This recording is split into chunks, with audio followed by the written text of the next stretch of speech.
Kembali lagi di Rechannel. Pada kesempatan kali ini, Rechannel akan kembali membahas prediksi soal dan jawaban formasi penata layanan operasional pada tes P3K sesuai dengan kisi-kisi Menpan RB terbaru. Tonton video ini sampai habis dan semoga bermanfaat. Berikut ini adalah materi pokok formasi penata layanan operasional sesuai dengan kisi-kisi Menpan RB terbaru. Teman-teman bisa pause video ini untuk mempelajarinya lebih lanjut. Langsung saja kita ke contoh soalnya. Soal nomor 1. Hambatan terbesar dalam komunikasi antar organisasi biasanya terjadi karena berbagai faktor. Di bawah ini, manakah yang paling sering menjadi penyebab utama hambatan tersebut? A. Kurangnya teknologi komunikasi yang memadai di kedua organisasi. B. Perbedaan budaya organisasi yang mempengaruhi cara kerja dan komunikasi. C. Ketidakjelasan struktur komunikasi internal dan eksternal. D. Minimnya pelatihan tentang komunikasi lintas organisasi. E. Terlalu banyak pihak yang terlibat dalam proses komunikasi.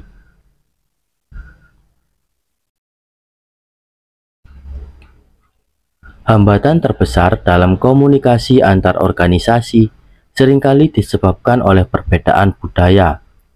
Setiap organisasi memiliki nilai, norma, dan kebiasaan kerja yang berbeda, yang dapat mempengaruhi cara mereka menyampaikan informasi, memahami pesan, atau mengambil keputusan. Faktor ini menjadi penting karena komunikasi yang efektif memerlukan pemahaman yang mendalam tentang budaya masing-masing pihak untuk menghindari miskomunikasi atau kesalahpahaman. Jadi jawaban yang tepat adalah B. Perbedaan budaya organisasi yang mempengaruhi cara kerja dan komunikasi.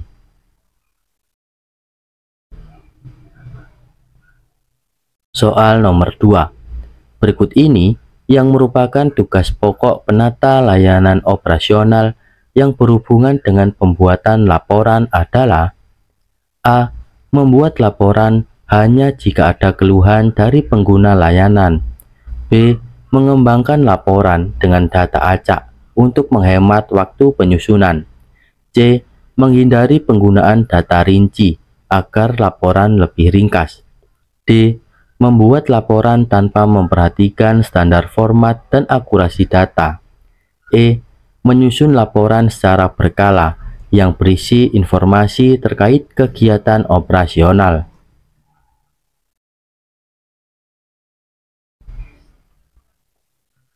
Tugas pokok penata layanan operasional yang berhubungan dengan pembuatan laporan adalah menyusun laporan secara berkala. Laporan tersebut berisi informasi akurat dan relevan tentang kegiatan operasional. Fungsi dari laporan ini adalah sebagai alat evaluasi, pengawasan, dan pengambilan keputusan oleh manajemen. Dalam pembuatan laporan, haruslah memenuhi standar meliputi ketepatan waktu, format laporan yang sesuai, hingga penggunaan data yang valid dan relevan. Jadi jawaban yang tepat adalah E. Menyusun laporan secara berkala yang berisi informasi terkait kegiatan operasional.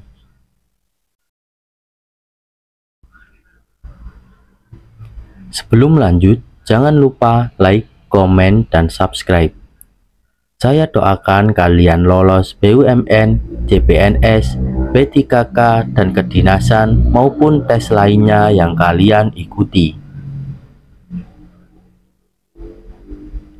Soal nomor 3. Berikut ini yang merupakan faktor utama yang harus diperhatikan dalam pelaporan hasil pelayanan adalah: A. Keakuratan, keterbukaan, subjektivitas, ketepatan waktu, dan sistematis. B. Keakuratan, keterbukaan, relevansi, ketepatan waktu, dan keluasan dalam pengolahan data.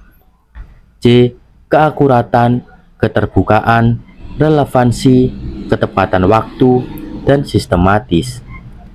D. Keakuratan, transparansi, relevansi, ketepatan waktu, dan fleksibilitas. E. Ketepatan data, keterbukaan, relevansi, fleksibilitas, dan sistematis.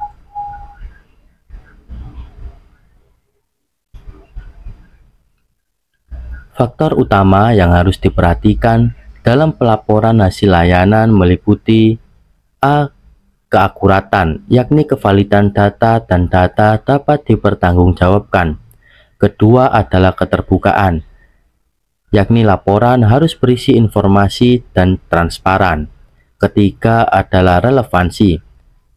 Laporan keterkaitannya harus jelas. Keempat, ketepatan waktu. Tepat waktu sesuai jadwal dalam penyampaian laporannya. Kelima adalah sistematis, di mana penyusunan laporan rapi dan mudah dipahami. Jadi, jawaban yang tepat adalah C. Keakuratan, keterbukaan, relevansi, sistem ketepatan waktu, dan sistematis. Soal nomor 4. Berikut ini yang merupakan tugas utama penata layanan operasional yang berhubungan dengan pengelolaan sumber daya dalam kegiatan operasional adalah A. Menyusun jadwal operasional yang tidak terpengaruh oleh penggunaan sumber daya. B. Meningkatkan beban kerja staf tanpa mempertimbangkan ketersediaan sumber daya. C. Memastikan ketersediaan, distribusi, dan penggunaan sumber daya secara efisien. D. Mengawasi penggunaan teknologi tanpa memikirkan dampak pada sumber daya. E. Mengurangi anggaran operasional tanpa mengevaluasi kebutuhan sumber daya.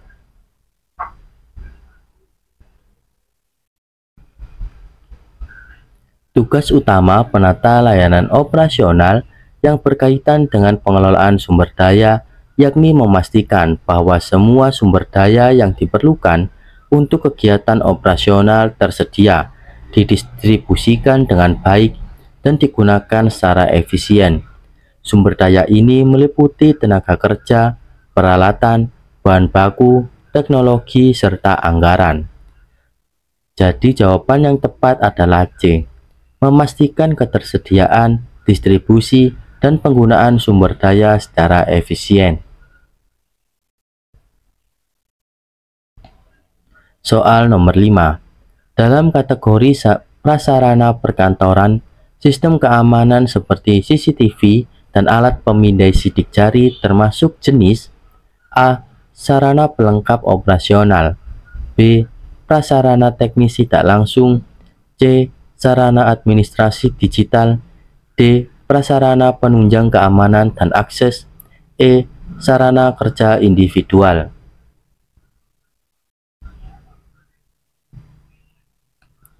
Sistem keamanan seperti halnya CCTV dan alat pemindai sidik jari adalah prasarana karena berfungsi sebagai fasilitas pendukung yang menjamin keamanan dan akses yang terkontrol di dalam lingkungan kantor. Jadi jawaban yang tepat adalah D. Prasarana penunjang keamanan dan akses. Soal nomor 6. Berikut ini yang merupakan manfaat utama dari melakukan survei kinerja dalam layanan operasional adalah A. Meningkatkan jumlah layanan yang diberikan tanpa meningkatkan kualitasnya. B. Mengurangi kebutuhan pelatihan bagi staf operasional. C. Menghindari pengeluaran tambahan dalam pengelolaan layanan operasional. D. Mengidentifikasi kelemahan dan kekurangan layanan operasional secara sistematis. E. Memberikan pandangan subjektif kepada manajemen tanpa data kuantitatif.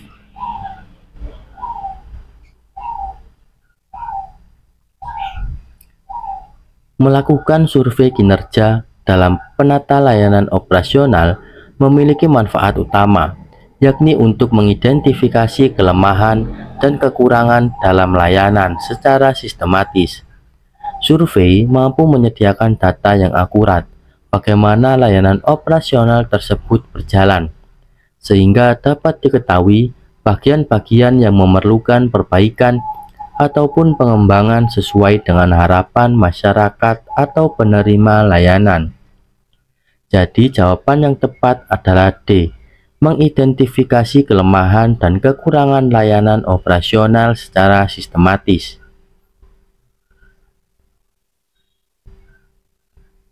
Soal nomor 7. Sebagai seorang penata layanan operasional, Anda seringkali berhadapan dengan manajemen dokumen. Berikut ini yang merupakan tujuan dari manajemen dokumen kecuali A. Menjaga keamanan informasi dokumen. B. Memenuhi kebutuhan informasi. C. Meningkatkan efisiensi waktu dalam mencari dokumen. D. Memudahkan akses dokumen. E. Mengurangi penggunaan kertas untuk menyusun dokumen.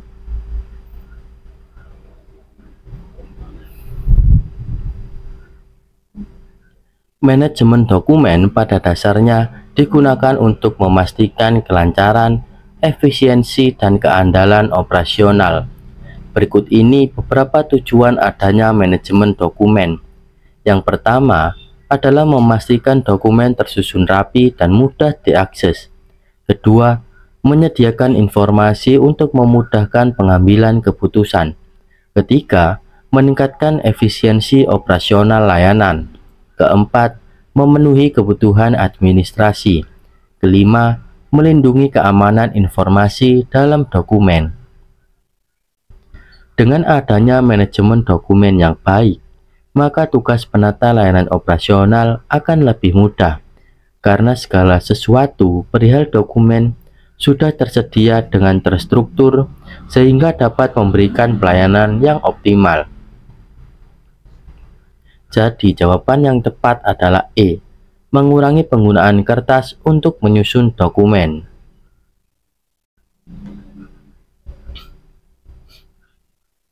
Soal nomor 8. Berikut ini yang termasuk tujuan utama dari dilakukannya kajian awal terhadap permasalahan layanan operasional adalah A. Mengubah struktur organisasi yang ada. B. Mengidentifikasi masalah dan menyusun rekomendasi perbaikan. C.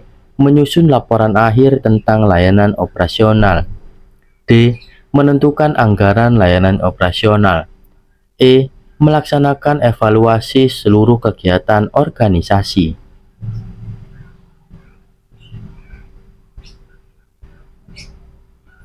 Dalam menghadapi permasalahan layanan operasional, kajian awal dilakukan dengan tujuan diantaranya untuk mengidentifikasi masalah, yakni menemukan akar masalah, mengetahui prioritas masalah, yakni membagi masalah berdasarkan urgensitas masalah, kemudian mengembangkan solusi, yakni menyusun rencana perbaikan yang efektif dan efisien, kemudian pencegahan terulangnya masalah tersebut di masa mendatang. Jadi jawaban yang tepat adalah B, mengidentifikasi masalah dan menyusun rekomendasi perbaikan. Soal nomor 9. Langkah pertama yang harus dilakukan oleh seorang penata layanan operasional dalam proses pelayanan adalah A. Mengidentifikasi kebutuhan pelanggan. B. Melakukan evaluasi kinerja layanan sebelumnya. C. Mengajukan anggaran tambahan untuk layanan operasional. D. Menyusun laporan hasil layanan operasional. E. Langsung memberikan layanan kepada pelanggan tanpa persiapan.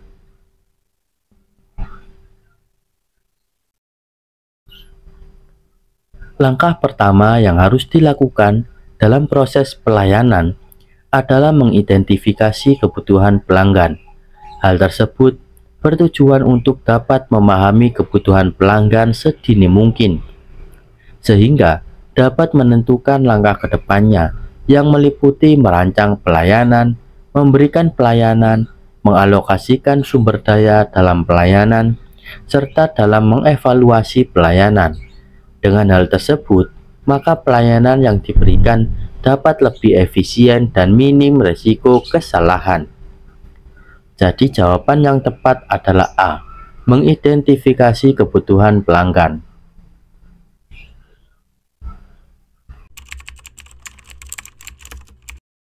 Kali ini, Rechannel mau umumin kalau channel ini baru bikin membership YouTube, supaya Rechannel lebih sering bikin konten. Kalau teman-teman merasa channel ini memberikan manfaat, dan teman-teman punya kelebihan rezeki untuk dukung, silahkan. Kalau belum ada, ya nggak apa juga. Konten Rechannel tetap gratis untuk ditonton. Berikut ini adalah kuis pada video sebelumnya. Dalam layanan operasional kantor, perbedaan utama antara pemeliharaan berkala, pemeliharaan rutin, dan pemeliharaan darurat adalah A. Pemeliharaan berkala memerlukan anggaran lebih besar. Pemeliharaan rutin tidak memerlukan anggaran. Pemeliharaan darurat dilakukan dengan segera tanpa rencana. B. Pemeliharaan berkala dilakukan hanya saat terjadi kerusakan besar, sedangkan pemeliharaan rutin dilakukan setiap hari tanpa memperhatikan kondisi peralatan, dan pemeliharaan darurat dilakukan untuk mengatasi kebutuhan mendesak. C. Pemeliharaan berkala hanya dilakukan oleh teknisi, pemeliharaan rutin dilakukan oleh karyawan biasa, dan pemeliharaan darurat dilakukan oleh pimpinan kantor. D.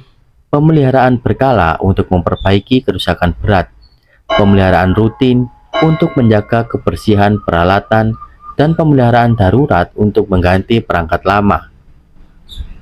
E. Pemeliharaan berkala dilakukan sesuai jadwal tertentu. Pemeliharaan rutin dilakukan setiap hari atau mingguan, sedangkan pemeliharaan darurat dilakukan saat terjadi gangguan mendadak.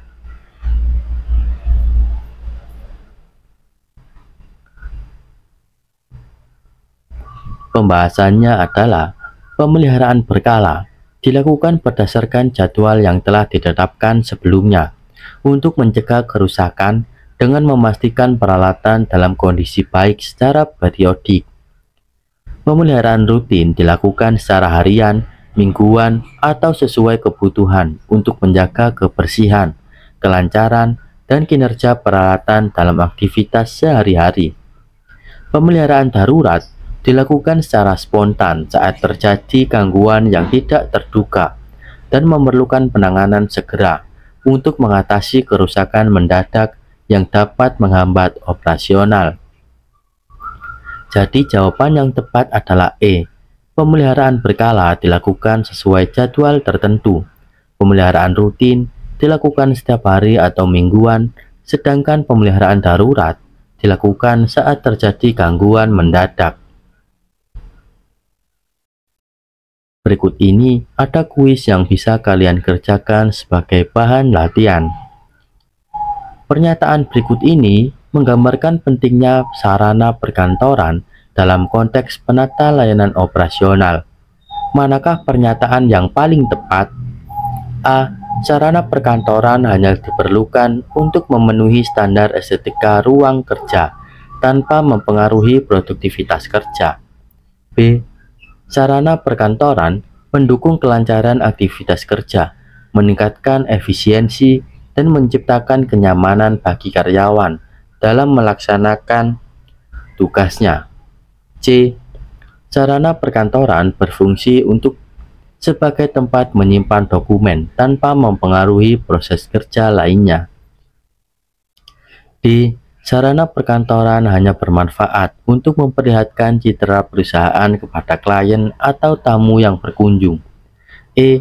Sarana perkantoran tidak terlalu penting karena keberhasilan kerja lebih ditentukan oleh keterampilan individu karyawan. Jangan lupa untuk menuliskan jawaban kalian di kolom komentar dan akan kita bahas pada video selanjutnya. Terima kasih sudah menyimak video ini hingga akhir. Kurang lebihnya mohon maaf dan semoga bermanfaat.